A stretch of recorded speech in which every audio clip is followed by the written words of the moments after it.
அப்பன் பேரை போடலைன்னாக்கா அப்போ யாருக்கு பிறந்தான்னாக்கா அப்போ அவருடைய தாயாரையே துவேஷமாக நினைக்கிற மாதிரி ஒரு சூழ்நிலை வருமா இல்லையா? ஆகவே உடனடியாக அப்போ உதயநிதி ஸ்டாலினுக்கு மட்டும் ஓராண்டுலயே கொடுத்திருக்காங்களே இதே. அதுதான் அது என்ன காரணம்னா அதை ஏத்துக்கிட்டாங்கல்ல, கட்சியில யார் ஏத்துக்கிட்டா? தொண்டர்கள்லாம் ஏத்துக்கிட்டாங்கல்ல. இப்ப நான் தொண்டர்கள் ஏத்துக்கிட்டா போதுமா, மக்கள் ஏத்துக்கணும் இல்லையா? மக்கள் வைகோ அப்படி கேவலமான மனிதர்ல. வைகோவை பத்தி எனக்கு நிறைய தெரியும். எங்களுக்குள்ள 1000 கருத்து வேறுபாடுகள் இருக்கும்.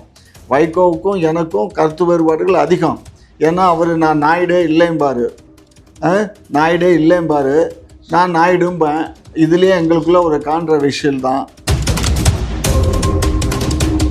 மறைமுகமா நீ என்னத்துக்கு அதான் அவர் சொல்லிட்டாரு இல்லையா, பாஜகவை எதிர்க்கிறதுக்கு மட்டும் தான் நான் திமுக கூட்டணியில இருக்கனே தவிர்த்து வேற எதுவும் கிடையாது அப்படின்ற மாதிரி சொல்றாரு. அப்படி பார்த்தா அவர் கொள்கை ரீதியாலாம் அவங்க கூட சேரல, அந்த ஒரு கட்சி வரக்கூடாது அப்படின்றதுக்காக தான் சேர்ந்திருக்காரு.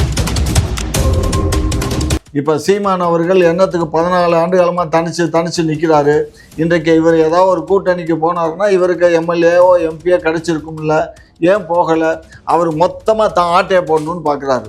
மொத்தமாக தமிழ்நாட்டையே ஆட்டையை போடணும், இதில் எவனுக்கும் பங்கு. தனிச்சு ஒருத்தர் நிற்கிறாங்க அப்படின்னா மொத்தமாக ஆட்டையை போடுறதுக்கு அதில் ஒன்றும் மாற்று கருத்து இல்லை. எப்பயுமே ஒரு நாடு இருக்குன்னா அந்த நாட்டுக்கு எதிராகவும் இருக்கணும், ஆனா எதிரியா இருக்கக்கூடாது. திரு சீமான மாதிரி எதிரியா இருந்துட்டாரு.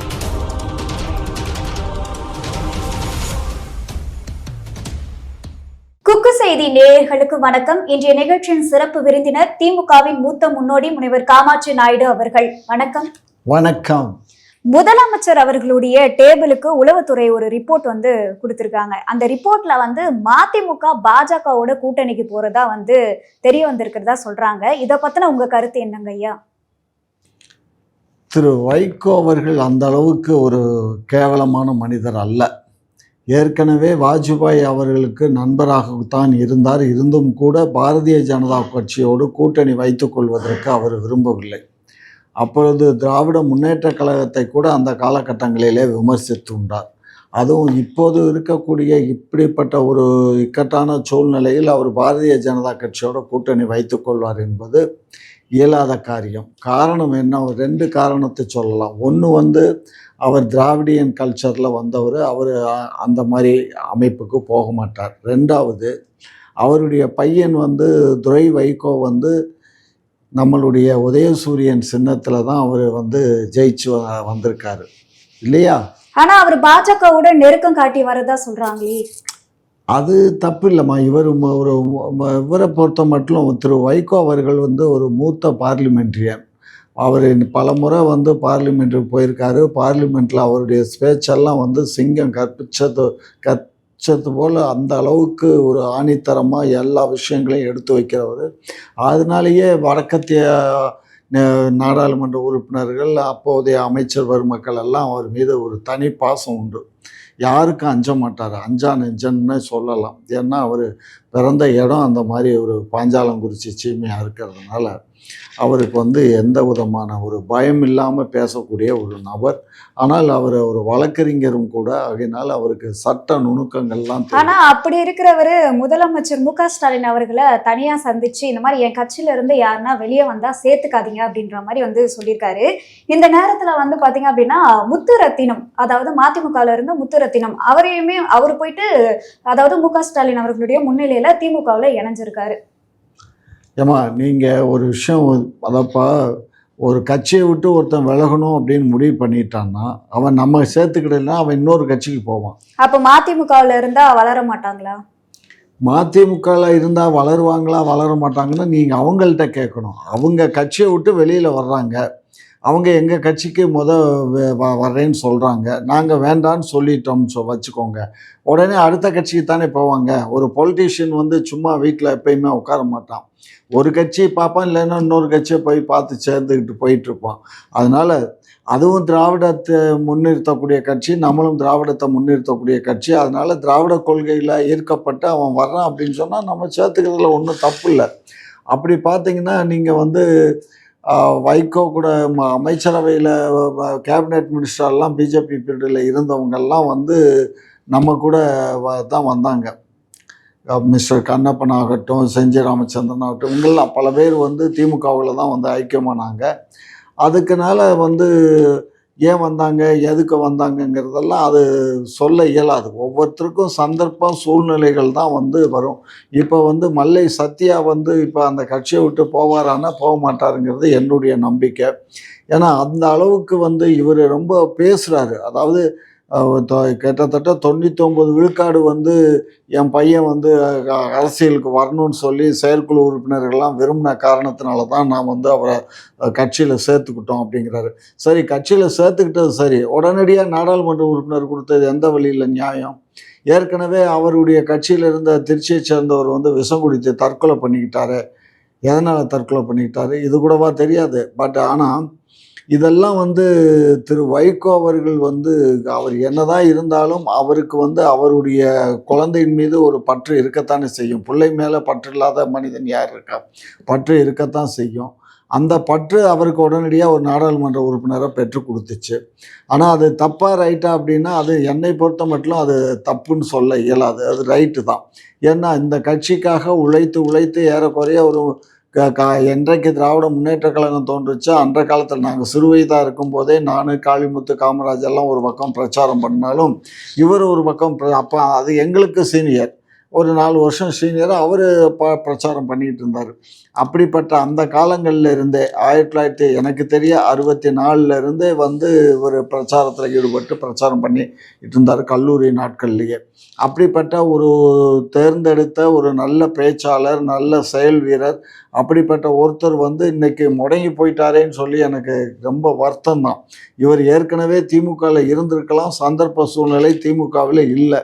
பரவாயில்லை, மறுபடியும் திமுக கூட்டணிக்கு வந்ததை நாங்கள் வரவேற்கிறோம். ஆனால் திமுக கூட்டணியில் இவர் வந்து நிலைச்சி இருந்திருக்கணும். இவர் வந்து சில நேரங்களில் சில விடயங்களை பேசும்போது தான் அந்த விஷயங்கள் வந்து அங்கே இருக்கக்கூடிய தொண்டர்கள் மத்தியில் ஒரு விதமான குழப்பத்தை ஏற்படுத்தியதன் காரணமாகத்தான் அன்றைக்கு வந்து இப்போ கடந்த முறை நடந்த செயற்குழு கூட்டத்தில் துரை வைகோ வந்து மல்லை சத்யாவை டைரெக்டாக எதுக்குறார். நேற்று நீ கட்சிக்கு வந்திருக்க, மல்லை சத்யா 32 ஆண்டு காலம் கட்சியில் இருக்கார், அவரை நீ ஏற்றேன்னு என்ன அர்த்தம்? அதெல்லாம் தப்பு இல்லையா? அதை இவர் கண்டிச்சாக்கா எனக்கு கட்சி வேணான்ட்டு போகிறான், அவன் எம்பி ஆயிட்டு. இதெல்லாம் ஒரு எவ்வளோ பெரிய அசிங்கம். அப்போ அப்படி பொறுப்பில்லாத ஒரு பிள்ளைய பெற்ற நீயே எப்படி இன்னைக்கு வந்து வேஷம் போடுற? நான் வந்து யாரையும் என்ன வேஷம் போடுறாருன்னா, நான் யாரையும் கட்சியில் வந்து துவேஷமாக பேசலை, வைக்கலை, என்னை விட்டு யாரும் போகாதீங்க வைக்காதீங்கன்னு தானே பேசுகிறாரு. அப்புறம் என்ன அர்த்தம்? அவருக்கு வந்து அதாவது வயசாக சிலருக்கு வந்து புத்தி மாற்றங்கள் ஏற்படும். இவருக்கு வயோதயத்தின் காரணமாக சில மாற்றங்கள் ஏற்படுது. ஏன்னா டாக்டர் ராமதாஸ் குமாரி அவர் தன்னுடைய பெத்த பிள்ளைய அப்போ என் பேருக்கு அவன் பேருக்கு பின்னாடி என் பேரை போடக்கூடாதுங்கிறாரு. அப்பன் பேரை போடலைன்னாக்க அப்போ யாருக்கு பிறந்தான்னாக்க அப்போ அவருடைய தாயாரையே துவேஷமாக நினைக்கிற மாதிரி ஒரு சூழ்நிலை வருமா இல்லையா? ஒரு மனுஷன் என்னுடைய அப்பா பேரை என் பேருக்கு பின்னாடி போடக்கூடாதுன்னா அப்போ நான் வேற ஒரு ஆள் பேரை போட்டால் அவன் தான் என் தாய்க்கு புருஷனா? இதெல்லாம் எவ்வளோ பெரிய அசிங்கம். அவர் ஒரு டாக்டர், முதிர்ந்த ஒரு அரசியல்வாதி, அவரே அப்படி பேசுகிறாரு. அவருக்கு இளையவர் தானே இவர் வைகோ அவர்கள். அதனால வைகோ அவர்களும் அந்த மாதிரி பேசுகிறாரு. இது தப்பு கண்ணு. அதாவது எது எப்படி இருந்தாலும் சரி, அரசியல்ங்கிறது அது ஒரு தனி பாட்டு, குடும்பங்கிறது ஒரு பாட்டு. குடும்பத்தை அரசியலில் கொண்டு வரணும்னா மக்கள் ஏற்றுக்கிட்டாங்கன்னா கொண்டுட்டு வாங்க. இன்றைக்கி திராவிட முன்னேற்ற கழகத்தில் கலைஞர் இருக்கும்போது கூட அவருக்கு ஸ்டாலினுக்கு ஒன்றும் வெண்டாமரை வீசிடலை. நீண்ட நெடுங்காலம் அவருக்கு ட்ரைனிங் கொடுத்ததுக்கு அப்புறம்தான் வந்து ஒரு துணை முதலமைச்சர் கொடுத்தாரு. அதுவும் சென்னையினுடைய மாநகராட்சியினுடைய மேயராக இருந்தார். அதுக்கப்புறம் வந்து எம்எல்ஏவானார். அதுக்கப்புறம் துணை முதலமைச்சர் கொடுக்கப்பட்டது. ஆகவே உடனடியாக உதயநிதி ஸ்டாலினுக்கு மட்டும் ஓராண்டுலயே கொடுத்துருக்காங்களே, இது அதுதான். அது வந்து என்ன காரணம்னா அதை ஏத்துக்கிட்டாங்கல்ல, கட்சியில யார் ஏத்துக்கிட்டா? தொண்டர்கள்லாம் ஏத்துக்கிட்டாங்கல்ல. இப்ப நான் ஏத்துக்கிட்டா போதுமா? மக்கள் ஏத்துக்கணும் இல்லையா? மக்களை பத்தி கவலை இல்லை. எங்க கட்சியினுடைய கட்டுப்பாடு, கட்சி தான் ஏத்துக்கணும். எங்க கட்சி ஏத்துக்கிட்டா எல்லாம் ஏத்துக்குவாங்க. இப்ப நாங்கெல்லாம் ஏத்துக்கிட்டோம் கட்சி ஏத்துக்கிட்டதுனால மக்கள் ஏத்துக்கிட்டாங்க, அவ்வளவுதான். அதை எப்படி நீங்க வந்து சொல்லலாமா? மக்கள் தான் ஏத்துக்கணும் இல்லையா? இவங்க வந்து மக்களுக்கு சேவை செய்யறதுக்கு கரெக்டா இருப்பாங்க அப்படின்னு மக்களும் வந்து சொல்லணும் இல்லையா? மக்கள் சொன்னதுனால தானே அவர் எம்எல்ஏ ஆனாரு. மக்கள் தானே வாக்களிச்சாங்க. மக்கள் வாக்களிச்சதுனால எம்எல்ஏ ஆனாரு. எம்எல்ஏ ஆனதுக்கப்புறம் எங்கள் கண்ட்ரோலுக்கு வந்துடுறாரு. நாங்கள் அவருக்கு என்ன பொறுப்பு வேணாலும் நாங்கள் கொடுப்போம்ல. மக்கள் தானே. அன்றைக்கு அவர் தோல்வியை தழுவி இருந்தாருன்னு வச்சுக்கோங்க, இன்னைக்கு துணை முதலமைச்சராக வந்திருக்க இயலுமா? யோசிச்சு பாருங்க. அவர் மக்கள் தானே அவரை தேர்ந்தெடுத்தாங்க. மக்கள் தேர்ந்தெடுத்தாங்க. தேர்ந்தெடுக்கப்பட்ட ஒருவருக்கு நாங்கள் பொறுப்பு கொடுத்துருக்கோம், அவ்வளவுதான். இதை நீங்கள் வேற ஒன்றும் இதுக்கு கற்பிக்க கூடாது. ரெண்டாவது, வைகோவை பற்றி சொல்கிறாங்க. அவருடைய பையனுக்கு அமைச்சர் பொறுப்பு வாங்கிறதுக்காக தான் பாரதிய ஜனதா கட்சியோட நூல் விட்டுக்கிட்டு இருக்காருன்னு. அப்படி கேவலமான மனிதர் இல்லை வைகோ. வைகோ அப்படி கேவலமான மனிதர் இல்லை. வைகோவை பற்றி எனக்கு நிறைய தெரியும். எங்களுக்குள்ள 1000 கருத்து வேறுபாடுகள் இருக்கும். வைகோவுக்கும் எனக்கும் கருத்து வேறுபாடுகள் அதிகம். ஏன்னா நான் நாயுடே இல்லைம்பாரு, நாயுடே இல்லைம்பாரு, நான் நாயுடும்பேன். இதுலேயே எங்களுக்குள்ள ஒரு கான்ட்ரவர்ஷியல் தான். ஆனால் அவர் நாயுடு இல்லைன்னு சொல்கிறவர் அதுக்கப்புறம் துரை வைகோ எங்கே போனார்? எதுக்குமே போகாத துரை வைகோ கட்டபொம்மன் சிலைக்கு மாலை போட போவார், திருமலை நாயக்கர் சிலைக்கு மாலை போட போவார். அப்போ அதெல்லாம் என்னவா? வெளி பேசும். அதாவது நான் என்ன சொல்கிறேன், நேரடியாக பேசு. எதுவாக இருந்தாலும் வெட்டொன்று துண்டு 2 இருக்கணும். மறைமுகமா நீ என்னத்துக்கு? அதான் அவர் சொல்லிட்டாரு இல்லையா, பாஜகவை எதிர்க்கிறதுக்கு மட்டும் தான் நான் திமுக கூட்டணியில இருக்கனே தவிர்த்து வேற எதுவும் கிடையாது அப்படின்ற மாதிரி சொல்றாரு. அப்படி பார்த்தா அவர் கொள்கை ரீதியாலாம் அவங்க கூட சேரல, அந்த ஒரு கட்சி வரக்கூடாது அப்படின்றதுக்காக தான் சேர்ந்திருக்காரு. இங்கம்மா அதெல்லாம் இல்லம்மா. அவருக்கு அவருடைய கொள்கை சரி, பாஜக கூட போகக்கூடாதுங்கிறது சரி. அவர் தனிச்சு இருந்திருக்கலாம்ல. என்னத்துக்கு எங்க கூட வந்தாரு? தனிச்சிருந்தா போனி ஆக முடியாது. அவருக்கு நாங்கள் நாடாளுமன்ற உறுப்பினர் கொடுத்தோம், ராஜ்யசபா கொடுத்தோம். இப்போ இவருக்கு நாடாளுமன்ற உறுப்பினர் கொடுத்துருக்கா அவர் பையனுக்கு. ஒரு சீட்டுக்காக தான் திமுக வந்திருக்காருன்னு சொல்றீங்களா? உண்மை அதுதான். கட்சி வச்சு நடத்துறது எதுக்கு? ஒரு அரசியல் கட்சி எதுக்கு நடத்துறாங்க? மக்களுக்கு நல்லது செய்ய. மக்களுக்கு நல்லது செய்யணும்னா என்ன செய்யணும்? எம்எல்ஏ ஆகணும், மந்திரி ஆகணும். இல்லை, எம்எல்ஏ ஆகி மந்திரி எம்பி ஆகி மந்திரியா வந்தால் தானே மக்களுக்கு செய்ய முடியும். அதுதான் அவங்களுடைய நோக்கம். அதனால இப்போ சீமான் அவர்கள் என்னத்துக்கு 14 ஆண்டு காலமாக தனிச்சு நிற்கிறாரு. இன்றைக்கு இவர் ஏதாவது ஒரு கூட்டணிக்கு போனாருன்னா இவருக்கு எம்எல்ஏவோ எம்பியோ கிடைச்சிருக்கும்ல. ஏன் போகலை? அவர் மொத்தமாக தான் ஆட்டையை போடணும்னு பார்க்குறாரு. மொத்தமாக தமிழ்நாட்டையே ஆட்டையை போடணும், இதுல எவனுக்கும் பங்கு. தனிச்சு ஒருத்தர் நிக்கிறாங்க அப்படின்னா மொத்தமா ஆட்டையை போடுறதுக்கு அதுல ஒன்றும் மாற்று கருத்து இல்லை. அப்ப திமுகல எல்லாரும் பங்கு போட்டு சரிசமமா இல்லை, இடிப்பார் இல்லை. அதாவது ஒரு பழமொழி கேள்விப்பட்டிருக்கா, ஒரு மண்ணை ஆட்சி பண்றான்னா அவனுக்கு இடிப்பார் இருக்கணும். குறை சொல்லக்கூடியவர்கள் இருந்தால் மட்டுமே அந்த மன்னன் சரியாக ஆட்சி செய்ய இயலும். இன்றைக்கு திராவிட முன்னேற்ற கழகம் இருக்குன்னா இன்றைக்கு எங்களுக்கு இடிப்பார் நிறைய இருக்காங்க. அதாவது எதிர்கட்சி தலைவர் மட்டுமல்ல, எதிர்கட்சிகளாக இருக்கக்கூடியவங்க கூட எங்களை பேசுகிறாங்க. இன்னும் சொல்ல போனால் எங்கள் கூட்டணியில் இருக்கக்கூடிய கம்யூனிஸ்டுகளாகட்டும் காங்கிரஸுகளாகட்டும் எல்லா கட்சிகளும் எங்களை இடிக்கிறாங்க. ஏதாவது நாங்கள் மாற்று தவறுதல் ஏதாவது செஞ்சிட்டோன்னா உடனே பேசுகிறாங்கல்ல. ஆகையினால எப்பயுமே ஒரு நாடு இருக்குன்னா அந்த நாட்டுக்கு எதிராகவும் இருக்கணும், ஆனா எதிரியா இருக்கக்கூடாது. திரு சீமான மாதிரி எதிரியா இருந்துட்டாரு. ஐயாமா இப்ப பாருங்க, நேத்திக்கு என்னவா பேசுறாரு பாவம். அந்த மாதர்கள், அந்த அம்மா இறந்து போனதுக்கு அந்த மாதர்கள் 2 நாளையிலேயே அங்க போய் இருந்து அவங்க பேர்ல எஃப்ஐஆர் எல்லாம் போட வச்சது மாதர் சங்கம் தான், வேற யாரும் பண்ணல. மாதர் சங்கம் முழுமையா அதுல ஈடுபாட்டுல இருக்காங்க. அப்படிப்பட்ட மாதர் சங்கத்தை எனக்குன்னா உடனே துள்ளி குதிச்சு வர்றீங்க. இந்த மாதிரி இந்த பெண்ணுக்கு யாருமே வரல, நீங்க எல்லாம் தண்ணி அடிச்சிருக்கீங்க, கஞ்சா அடிச்சிருக்கீங்க, கபின் இது என்னென்னமோ போதைப் பொருள் பேரெல்லாம் சொல்லி இதெல்லாம் பண்ணிட்டீங்க அப்படின்னு சொல்லி பேசுறாரு. இது முழுக்க முழுக்க தவறு இல்லையா? பேச்சு பாருங்க. மகளிர்கள், நான் என்ன சொல்றேன், மகளிர்களுடைய சங்கம் மகளிருடைய நன்மைக்கு போராடுறதுக்காகத்தான் அந்த சங்கம். அது எந்த மகளிராக இருந்தாலும் போராடும். இது பாரதிய ஜனதா கட்சியினுடைய மகளிர் அணி இல்லை. அதில் கொடுக்கப்பட்ட குஷ்பு கூட ஒரு பொறுப்பில் இருக்காங்க. அவங்க என்ன பண்ணாங்க, அந்தம்மா எந்த ஒரு இதுக்கும் போகிறதில்ல வரதில்லை. அந்தம்மா சினிமாவில் நடிக்கும், புருஷன் கூட போகும் வரும், அவ்வளவுதான். ஏதோ டெல்லிக்கு போயிட்டு வர்றதுக்கு ஒரு லாபி பண்ணுறதுக்கு அந்த அம்மாவுக்கு ஒரு பொறுப்பை வாங்கி வச்சுட்டு உட்காந்துருக்காங்க. அதை அந்த அம்மாவெல்லாம் நம்ம விட்டுடுவோம். ஆனால் உண்மையிலே இருக்கக்கூடிய இந்த மாதர் சங்கம் இவங்க கம்யூனிஸ்ட் இயக்கத்தோட தொடர்பு உடையவங்க. இவங்க கம்யூனிஸ்ட் இயக்க மாதர் சங்கங்கிறது நேற்று இன்னைக்கு தோன்றதில்லை. நாடு சுதந்திரம் அடைகிறதுக்கு முன்னாடியே தோன்றது. சுதந்திரத்துக்காக பாடுபட்ட கட்சியும் கூட மாதர் சங்கமும் கூட. அப்படிப்பட்ட மாதர் சங்கத்தை இழிவாக பேசுறத நான் ஏற்றுக்க முடியாதுமா. இது பொறுத்து கொள்ள முடியாத ஒரு தவறான செயல் திரு சீமான் அவர்கள் பேசினது. ஓகே, இப்போ பகுதி நேர ஆசிரியர்களை கைது செஞ்சிருக்காங்க. ஸோ சீமான் அவர்கள் வந்து அவங்கள பார்க்கறதுக்காக போயிருக்காங்க. போலீஸ் வந்து அவர் உள்ளவே வந்து விடலை. நீங்க ஆட்சிக்கு வந்து பகுதி நேர ஆசிரியர்களை வந்து முழு நேர வேலைக்கு வந்து நியமனம் பண்றேன்னு சொல்லியிருந்தீங்க.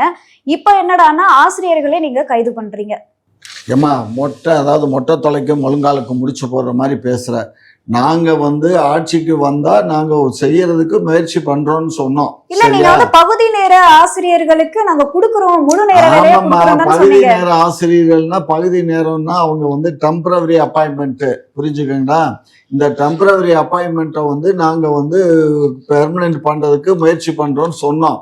எங்களால இப்போதைக்கு பயிற்சி நாங்க வந்து முழுமையா வந்து இன்னைக்கு அவங்களால எங்களை அடாப்ட் பண்ண இயலாது. என்ன ஏன் காரணம்? முடியாது? பொருளாதார வசதி வேணும். ஒரு அரசாங்கம் வந்து இன்னைக்கு வந்து எப்படி நீங்க சொல்றீங்க பொருளாதார வசதி வேணும் அப்படின்னு? அப்ப வந்து மக்கள் கிட்ட வரி பணம் எல்லாம் வாங்குறீங்களா? வரி பணத்தை வாங்கி நாங்க வாயில போட்டுக்கிறோமா? வரி பணம் என்ன வரி ஆனா பணம்? தெருவுக்கு சிலைகள் எல்லாம் வைக்கிறீங்க. அதுக்கு மட்டும் எங்க இருந்து காசு யாரு வருது? காசுல வைக்கிறோம்? சில யாரு காசுல வைக்கிறோம்? எல்லாம் மக்களோட எங்க காசு. கட்சி உங்க காசு. காசு நீங்க எங்க இருந்து எங்க சம்பாதிச்சீங்க? கட்சி காசு. எங்க கட்சியில இருக்கக்கூடிய வருமானத்துல எங்க மக்களுடைய வெல்விஷர்ஸ் கொடுக்குற அந்த பணத்துல தான் நாங்க வச்சுக்கிறோமே தவிர. எது அந்த வெல்விஷர் எல்லாம் வந்து 100 கோடி 200 கோடின்னு கொடுக்குறாங்களா? ஏன் கொடுக்குறாங்களே? ஏன் கொடுக்கல? எல்லாம் கொடுப்பாங்க. 100 கோடி 200 கோடின்னுலாம் கொடுக்க மாட்டாங்க. கொடுத்துருக்காங்க. ஒரே ஒருத்தர் மட்டும் கொடுத்தாரு, ஒரு 530 கோடி கொடுத்தாரு. பட் அந்த மற்றவங்க நீங்க வந்ததுல இருந்து இபி பில் வருஷம் வந்து ஏத்துறீங்க. கிட்டத்தட்ட வந்து 40,000 கோடிக்கு மேல வந்து வருது. அந்த காசெல்லாம் எங்க? ஏமா இபியில வர்றது பூரா ஏற்கனவே நம்மளுடைய ஆட்சிக்கு முன்னாடி இருந்த நம்ம எடப்பாடி ஐயா ஆட்சி காலத்திலேயே 1 லட்சம் கோடி கடன் வச்சுட்டாரு இபியில. அந்த 1 லட்சம் கோடி கடன் வச்சதுனால இபி வந்து நம்ம கட்டுப்பாட்டிலே இல்லை. புரிஞ்சதா? ஒன்றிய அரசினுடைய கட்டுப்பாட்டுல இருக்கு. ஒன்றிய அரசு என்ன பண்ணுச்சு, 6 மாசத்துக்கு ஒரு முறை வந்து இபி பில்ல மாத்தி அமைக்கணும்னு ஒரு சட்டம் போட்டு கொண்டு வந்திருக்கு. ஆனா அதை நம்ம வந்து கொஞ்சம் ரெக்வஸ்ட் பண்ணி நாங்க 1 இயருக்கு ஒரு முறையா நாங்க மாத்தி அமைக்கிறோம், வருஷம் எங்களால் மாத்தி அமைக்க இயலாதுன்னு சொல்லிட்டு ஆண்டுக்கு ஒரு முறை இப்ப நம்ம மாத்தி அமைக்கிறோம். இது ஒன்றிய அரசினுடைய திட்டம், அது அவங்களுடைய திணிப்பு. அதனால இது மாநில அரசு அல்ல.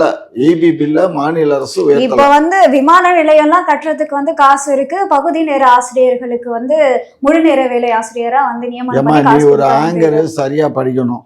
நீ வந்து நாங்க வந்து விமான நிலையம் கட்டுறது நாங்களா கட்ட போறோம்? விமான நிலையம் கட்டுறது நாங்க கட்டல. அது ஒன்றிய அரசினுடைய வேலை. ஒன்றிய அரசு பண்ணுது. இது மாநிலத்தில் இருக்கிறதுனால மாநிலம் நம்மளுடைய ரெவன்யூ டிபார்ட்மெண்ட்டுக்கு அவங்க சொல்கிறாங்க, எங்களுக்கு இவ்வளோ லேண்டு வேணும், இந்த ஏரியாவில் நீங்கள் எடுத்து கொடுக்கணும்னு சொல்கிறாங்க. அதுக்கு நம்ம நஸ்டைடு கொடுக்குறோம் பாரு, அந்த நஸ்டைடு கூட நம்ம இப்போ கொடுக்குறோம். அதை அவங்க என்ஃபோர்ஸ்மெண்ட் பண்ணி அவங்க கொடுப்பாங்க. ஒன்றிய அரசு கொடுத்துருவாங்க. அந்த பணம்லாம் ஒன்றிய அரசு தான் இந்த விவசாயிகள் கொடுக்குதே தவிர மாநில அரசு கொடுக்கல. இப்போ வந்து நீங்க ஆட்சிக்கு வந்து 4.5 லட்சம் கோடி வந்து கடன் வாங்கியிருக்கீங்க. இது வந்து இந்த காசெல்லாம் எங்க போச்சு? 4.5 லட்சம் கோடியில வருஷத்துக்கு நாங்க 50,000 கோடி வட்டி கட்டியிருக்கோம். ஏற்கனவே முந்தைய அரசு வாங்கின 4.5 லட்சம் கோடிக்கு நாங்க 50,000 கோடி கட்டியிருக்கோம். இந்த 4 வருஷத்துல 2 லட்சம் கோடி கடன் கட்டியிருக்கோம், வட்டி கட்டியிருக்கோம். மீத இருக்க 2 லட்சம் கோடியில நாங்க வந்து நிறைய பாலங்களை கட்டியிருக்கோம். பாலம் கட்டியிருக்கோம்மா. கண்ணை முழிச்சு பார்க்கணும். இந்த மெட்ரோ ரயில்லாம் போகுது, அதுக்கெல்லாம் எப்படி இந்த மெட்ரோ ரயில் வேலை நடக்குது? அது ஒன்றிய அரசு வந்து 3ல் 1 பங்கு தான் கொடுக்குது. 2 பங்கு தமிழ்நாடு அரசு தான் செய்யுது.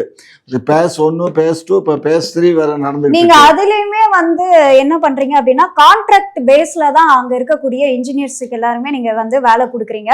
அதுலயுமே வந்து அவங்களுக்கு வந்து பெர்மனன்ட் ஜாப் நீங்க கொடுக்குறீங்க. பெர்மனெண்ட் வந்து எங்கேயும் இப்போதும் தர இயலாது. என்ன காரணம்னா, பெர்மனெண்ட்டுன்னு சொன்னோம்னா கவர்மெண்ட் விதிப்படி வந்து இப்போ பேசிக் பே, ஒரு சாதாரண ஒரு டீச்சர்னு செகண்ட் கிரேட் டீச்சர்னு வச்சுக்கோங்களேன், அவங்களுக்கு இப்போ பேசிக் பே வந்து 5,200 5,400 இருக்குது பேசிக் பே.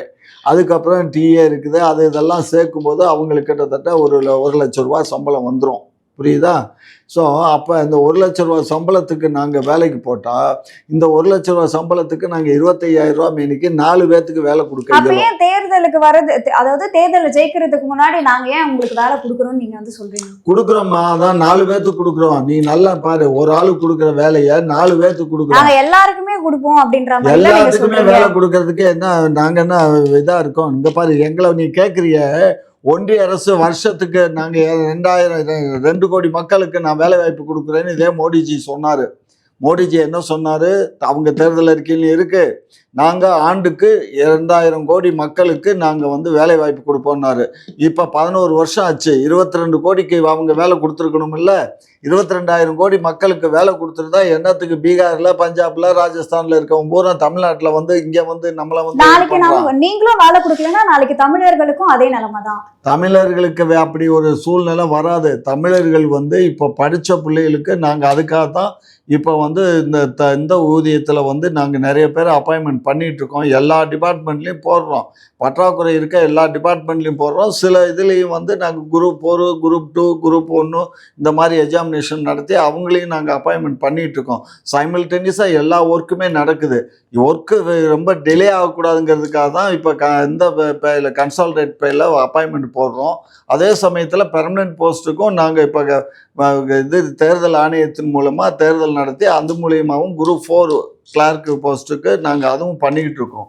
அதனால எதுவுமே தேர்தல் முடிகிற வரைக்கும் வந்து, அதாவது இந்த ஆட்சி காலம் முடிகிற வரைக்கும் பண்ணிட்டே இருப்பீங்களா? ஆமாடா, தேர்தல் இப்போ வச்சிருக்கோம். இப்போ அடுத்த மாதம் ஆட்சிக்கு வந்த உடனே எல்லாம் பண்றேன்னு சொல்லியிருந்தீங்க. ஆட்சிக்கு வந்த உடனே எப்படி பண்ண இயலும்? ஆட்சியில் வந்து உட்காந்த பின்னாடி தான் எது எப்படி இருக்குது என்னங்கிறதெல்லாம் அலசி ஆராய்ந்து பார்த்து தானே செய்ய முடியும். எடுத்தோம் கவிழ்த்தோன்னு சொல்ல இயலாது. எந்த ஒரு செயலாக இருந்தாலும் சரியான முறையில் செஞ்சு அதை எடுத்துகிட்டு வந்தால் தான் மக்களுக்கு பலன் அளிக்கும். உடனே நாங்கள் போட முடியாது. இப்போ ஒன்றும் இல்லை, வெரி சிம்பிள். ஒரு 2150 மருத்துவர்கள், டாக்டர்ஸ் வந்து அப்பாயின்மெண்ட் பண்ணணும். எல்லாம் இன்டர்வியூ எல்லாம் முடித்து எல்லாத்தையும் அப்பாயின்மெண்ட் போடும்போது ஒருத்தர் போய் என்ன பண்ணிட்டாரு, கோர்ட்டில் வழக்கு தொடுத்துட்டார். எங்களுக்கு வந்து நாங்கள் கொரோனா பீரியடில் வேலை பார்த்துருக்கோம், எங்களுக்கு வந்து முன்னுரிமை கொடுக்கணும், எங்களை எல்லாம் அப்பாயின்மெண்ட் பண்ணிட்டு தான் அவங்கள பண்ணணும்னு சொல்லிட்டாரு. அதனால் இப்போ அங்கே நீதிமன்றத்தினுடைய தடை இருக்கிறதுனால இப்போ அந்த டாக்டர்ஸ் போட முடியல. அதே கதை தான் செவிலியருக்கும். செவிலியரும் அதே பிரச்சனை. இப்படி போய் ஓங்குறதுக்கெல்லாம் நீதிமன்றத்துக்கு போயிட்டாங்கன்னா நாங்கள் என்ன செய்ய இயலும்? எதுவும் செய்ய இயலாது. அரசாங்கம் அதனுடைய பணியை செய்ய விடணும். அது இல்லாமல் அப்படி இப்படின்னு சொன்னால், அதாவது குறைவான மார்க்கில் இருந்து அதிகமான மார்க் பெற்ற ஒருத்தருக்கு போடாமல் குறைவான மார்க்குக்கு அப்பாயின்மெண்ட் போட்டிருந்தா தப்பு. எல்லாமே அதிகமான மார்க் வாங்கி செலக்ட் ஆகி எல்லாம் வந்தவங்களுக்கு வந்து அப்பாயின்மெண்ட் ஆர்டர் கொடுக்க விடலைன்னா என்ன பண்ணுறது? ஏற்கனவே தமிழ்நாட்டில் வந்து டாக்டர்ஸ் எல்லாம் வெளிநாட்டுக்கு போயிடுறான். இங்கே இருக்க டாக்டர்ஸே நமக்கு ரொம்ப கம்மி. இவங்க வந்து வேலைக்கு வர்றது கம்பல்சரியாக 5 இயர்ஸுக்கு வந்து இங்கே வேலை பார்க்கணுன்னு நம்ம வந்து சொன்னதுனால நம்ம மருத்துவக் கல்லூரியில் படித்த பசங்க 5 வருஷம் இங்கே தமிழ்நாடு அரசில் வேலை பார்க்கணுங்கிறதுனால தான் இங்கே வெயிட் பண்ணுறாங்க. அவங்களுக்கு நம்ம உடனடியாக கொடுக்கணும். அதை கொடுக்க விடாமல் தடுக்கிறாங்க. இப்போ என்ன பண்ணுறோம், இப்போ அவங்க பிஜி படிக்கிற ஸ்டூடெண்ட்ஸு இப்போ எல்லாமே பார்க்குறாங்க. பிஜி ஸ்டூடெண்ட்ஸு நிறைய இருக்காங்க. அவங்க எல்லாமே இப்போ இருக்க மருத்துவமனைகள் எல்லாம் அவங்க பண்ணி அவங்க ஒர்க் பண்ணுறதுனால இன்றைக்கி வந்து நமக்கு அந்த ப்ராப்ளம் இல்லாமல் இருக்குது மருத்துவமனையில். ஏன்னா இப்போ இல்லந்தேடி மருத்துவங்கிற இது வர கொண்டு வந்துட்டார் முதலமைச்சர். இப்போ பாருங்கள், ஏதாவது ஃபோன் பண்ணோம்னா உடனே ஒரு செவிலியர் வந்துடுறாங்க, வந்து பிளட் இதெல்லாம் எடுத்துகிட்டு போகிறாங்க. என்னன்னு அவங்க கேட்டுக்கிட்டு அதுக்கப்புறம் டாக்டர் வந்து என்ன ஏதுன்னு செக் பண்ணுறாரு. இந்த மாதிரியெல்லாம் இப்போ வந்துருச்சு. இது இப்போ ரேஷன் கூட இப்போ பாருங்கள், வீடு தேடி கொண்டு போய் ரேஷன் கொடுக்க ஆரம்பிச்சிட்டாங்க. எல்லாமே பண்ணுறோம்டா. நம்ம வந்து நம்மகிட்ட இருக்கக்கூடிய குறைவான ஒரு சக்தியை வச்சுக்கிட்டு நம்ம எந்த அளவுக்கு மக்களுக்கு நல்லது செய்ய இயலுமோ அந்த அளவுக்கு எங்களுடைய மாண்புமிகு முதலமைச்சர் மு.க. ஸ்டாலின் அவர்கள் செஞ்சுக்கிட்டு இருக்காங்க. அதில் ஒன்றும் குறையில்லை. ஆனால் குறை சொல்கிறவங்க சொல்லிகிட்டே தான் இருப்பாங்க.